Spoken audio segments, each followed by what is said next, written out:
ಮುಖ್ಯಮಂತ್ರಿಯಾಗಿ ರಾಜ್ಯಭಾರ ಮಾಡ್ತಾ ಇರೋ ಡಿಕೆಶಿ ಇಂದು ತಮ್ಮ ಸರ್ಕಾರದ 2ನೇ ಸಂಪುಟ ಸಭೆಯನ್ನು ನಡೆಸಿದ್ದಾರೆ.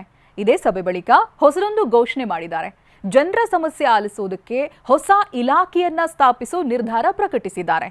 ಇದರ ನಡುವೆ ಬಸ್ ಟಿಕೆಟ್ ದರ ಏರಿಕೆ ಸುಳಿವು ನೀಡಿದ್ದಾರೆ.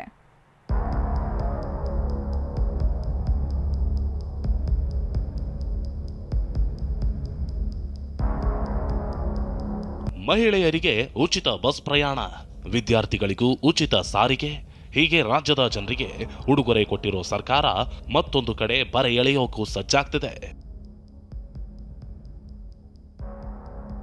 ಸಾರಿಗೆ ಬಸ್ ಟಿಕೆಟ್ ದರ ಹೆಚ್ಚಳಕ್ಕೆ ಪ್ರಸ್ತಾವನೆ, ದರ ಏರಿಕೆ ಬಗ್ಗೆ ಶೀಘ್ರದಲ್ಲೇ ತೀರ್ಮಾನ ಎಂದ ಸಿಎಂ.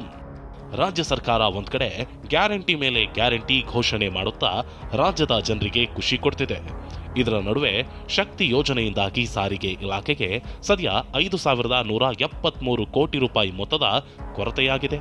ಜೊತೆಗೆ ಸಿಬ್ಬಂದಿ ವೇತನ, ಡೀಸೆಲ್ ದರ ಹೆಚ್ಚಳ ಎಲ್ಲವನ್ನ ಮನಗಂಡು ಟಿಕೆಟ್ ದರ ಹೆಚ್ಚಳಕ್ಕೆ ಅನುಮತಿ ನೀಡಿ ಅಂತ ಸರ್ಕಾರದ ಮುಂದೆ ಸಾರಿಗೆ ನಿಗಮಗಳು ಬೇಡಿಕೆ ಇಟ್ಟಿವೆ.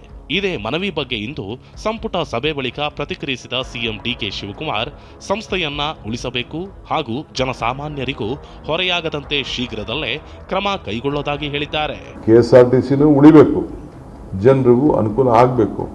ಈ ಬೆಲೆಗೆ ಅಂದರೆ ಯಾಕೆಂದರೆ ಪ್ರೈಮ್ ಮಿನಿಸ್ಟರೇ ನಮಗೆಲ್ಲ ರಿಕ್ವೆಸ್ಟ್ ಮಾಡಿದ್ದಾರೆ, ನೀವು ಬಸ್ಸಲ್ಲಿ ಓಡಾಡಬೇಕು, ಪಬ್ಲಿಕ್ ಪೆಟ್ರೋಲ್ ಉಳಿಸ್ಬೇಕು, ಡೀಸೆಲ್ ಉಳಿಸ್ಬೇಕು, ಅವ್ರದ್ದು ಏನೋ ಮಾರ್ಗದರ್ಶನ ಎಲ್ಲ ಇದೆ.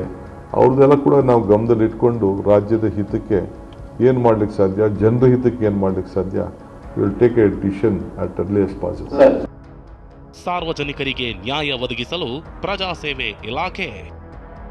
ತಮ್ಮ ಮೊದಲ ಸಂಪುಟದಲ್ಲಿ 6 ಹೊಸ ಯೋಜನೆ ಘೋಷಣೆ ಮಾಡಿದ್ದ ಸಿಎಂ ಇಂದು ನಡೆದ 2ನೇ ಸಂಪುಟ ಸಭೆಯಲ್ಲಿ ಮತ್ತೊಂದು ಮಹತ್ವದ ನಿರ್ಧಾರ ಕೈಗೊಂಡಿದ್ದಾರೆ.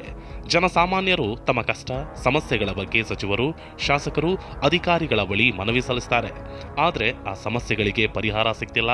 ಇನ್ಮುಂದೆ ಇದಕ್ಕಾಗಿಯೇ ಒಂದು ಪ್ರತ್ಯೇಕ ಇಲಾಖೆ ಸ್ಥಾಪಿಸಲು ಇಂದು ನಿರ್ಧಾರ ಕೈಗೊಳ್ಳಲಾಗಿದೆ. ಪ್ರಜಾಸೇವೆ ಅಂತ ಹೊಸ ಇಲಾಖೆ ಘೋಷಣೆ ಮಾಡಲಾಗಿದೆ.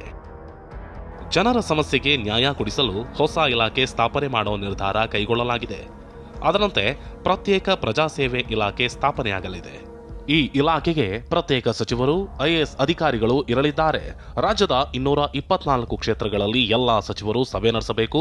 ಶಾಸಕರ ಜೊತೆ ವಾರಕ್ಕೊಮ್ಮೆ ಸಚಿವರು ಸಭೆ ನಡೆಸಬೇಕು ಅಂತ ಹೇಳಿರೋ ಸಿಎಂ, ಜನರ ಸಮಸ್ಯೆಗಳನ್ನ ಇಲಾಖೆಯಲ್ಲೇ ಇತ್ಯರ್ಥಪಡಿಸಬೇಕು ಅಂತ ಸೂಚನೆ ಕೊಟ್ಟಿದ್ದಾರೆ. ನಾವು ಒಂದು ಸಪರೇಟ್ ಮಿನಿಸ್ಟ್ರಿ, ಪ್ರಜಾಸೇವೆ ಇಲಾಖೆ ಅಂತ ಹೇಳಿ ಹೊಸಗೆ ಮಿನಿಸ್ಟ್ರಿನೇ ಫಾರ್ಮೇಷನ್ ಮಾಡ್ತಾ ಇದ್ದೀವಿ.